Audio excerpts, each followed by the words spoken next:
This is Eli with Team B. Along with Jeremy, Kendra, and Robert, we've decided to build an online education portal. I'll be giving you a brief demo of our first prototype. The demo will consist of two parts, the student view and the teacher view. First, the student view. When a student comes to the website, they're greeted with a welcome screen, and from here they can sign in or sign up. I've already signed up, so I will simply sign in. Here I get a view of the classes that I've signed up for already, and I can see how close I am to completing each class. Towards the top are announcements and upcoming due dates, allowing me to focus on high priority tasks. Down here, I can continue studying by clicking on the next video scheduled for each of my classes. And at the bottom, I can view videos that have been suggested for me. Each of these suggested videos also has an icon that says why they were suggested. For example, maybe a teacher just wants to provide extra context for the class. Maybe I'll get extra credit for watching the video, or perhaps I did poorly on some assignment and my instructor wants me to review some additional material. I can also search for new classes using a keyword search.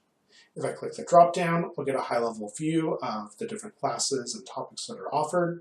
Or if I click subject, I will be able to browse all of the classes. Let's look at all the classes.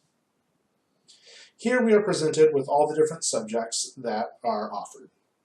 Each different subject has a number of classes that fall under that subject. I need to brush up my calculus, so I'm going to look at that class.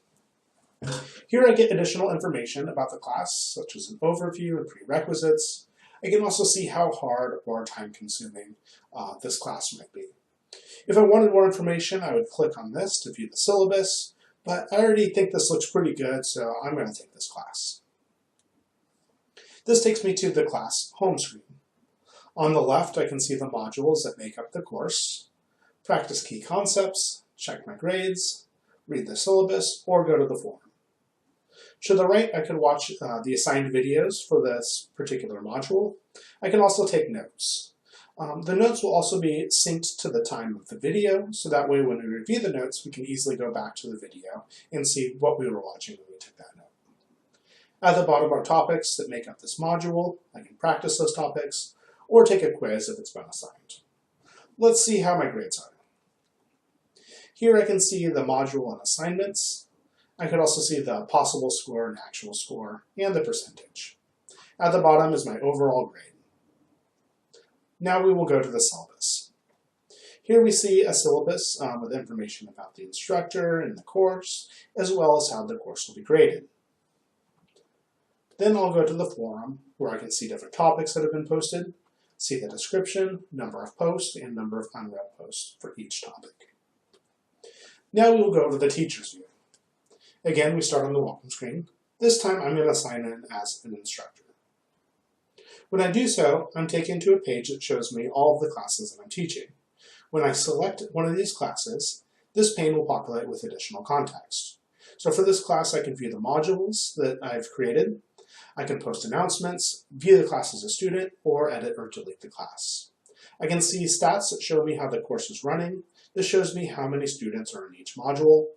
I'm also alerted if any student needs attention. So Bill did poorly on some score, on some assignment, so I could suggest that he do some additional reading or watch a video. Now let's create a class. Here I can enter information that makes up the class and add the modules, as well as the details that make up the individual class. This is also the same view that I would get if I were editing an existing class. The only difference is these things would be pre-populated, and I would just be able to make the changes as needed. This concludes the demo, and now we will talk about the process we've gone through and the overall status of our project. Hello, I'm Robert, and I'll be discussing our project process. In completing the first iteration, we've mainly learned the importance of completing various UC research techniques, such as personas, interviews, and so forth, prior to diving into prototyping. That way, the research helped our team identify design elements that we all could agree were important when our research findings overlapped, and what elements could be dropped or reserved for consideration in future iterations.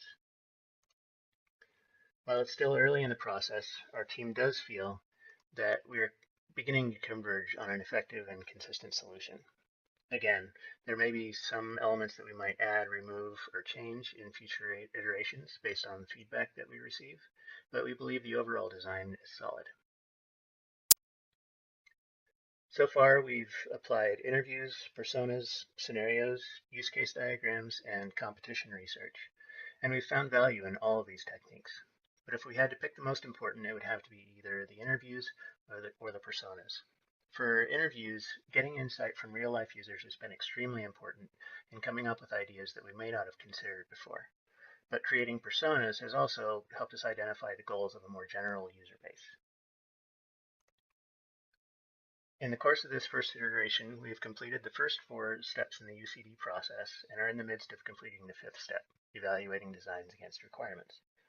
We initially came together and agreed on a plan for the design process, which you can see documented at a high level here. As you can see, we determined the activities that we would perform, when we would have them performed by, and who would perform each of the activities. Over the next few slides, I'll be showing some samples of our research activities. In this case, you can see that we conducted some interviews with a former online student and a teacher. We gained lots of really valuable insights and ideas from these interviews. Then we developed personas that incorporated what we learned from the interviews and from our own experience and what we knew of other students. And we also conducted competition research. As you can see here, we compared Udacity, Khan Academy, MIT OpenCourseWare, also Coursera, and good old Blackboard to kind of get ideas, glean ideas, and try to bring together the best from each of those platforms. And based on that research, we specified the user requirements and then produced a solution in our best efforts to meet those user requirements. Here's a high-level view of our user requirements.